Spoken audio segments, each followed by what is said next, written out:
As we push deep into this dark, tangled rainforest canopy, it is easy to see why the jungles of the Americas have always been viewed as an impenetrable wall of green. For decades, scientists and historians shared a common assumption: this environment was too harsh to support a major civilization. Heavy rains strip the soil of nutrients, which seemingly limits these forests to small groups of nomadic hunters living lightly on the land. But we may have been looking at a roof instead of a wilderness.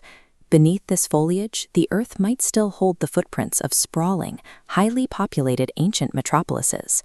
Recent archaeological finds are now documenting an engineered urban landscape hidden in plain sight. We are finding that the green hell was once a grid of platforms, farms, and roads. These capitals were lost to the physical weight of the canopy and the weight of our own historical assumptions. To find them, we have to rethink what a lost city actually looks like. To understand why these sites stayed hidden, we have to look at the extreme physical limitations of traditional, boots-on-the-ground archaeology. In 1972, a local family hunting birds in the Sierra Nevada mountains of Colombia noticed a series of ancient stone steps rising up a steep, overgrown ridge. They had walked into Ciudad Perdida, the lost city. Looking at this aerial view, you see circular stone platforms carved directly into the mountain. Built by the Tirona around 800 AD, it was a city of terraces and tiled roads. But the jungle also provided cover for modern armed conflict. As this photograph of regional guerrilla fighters shows, the mountains were far too dangerous for broad mapping or sustained research for many years.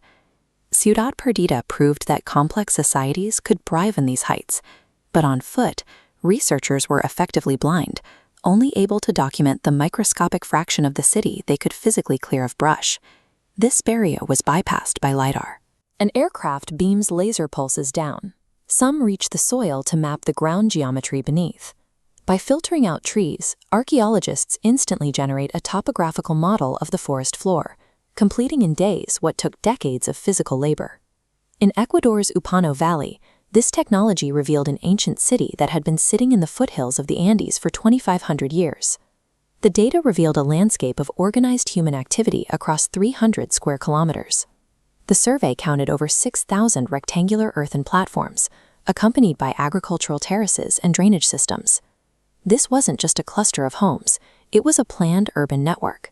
The roads were built in straight lines over vast distances, engineered to cross at right angles regardless of the terrain. This data accounts for populations in the hundreds of thousands.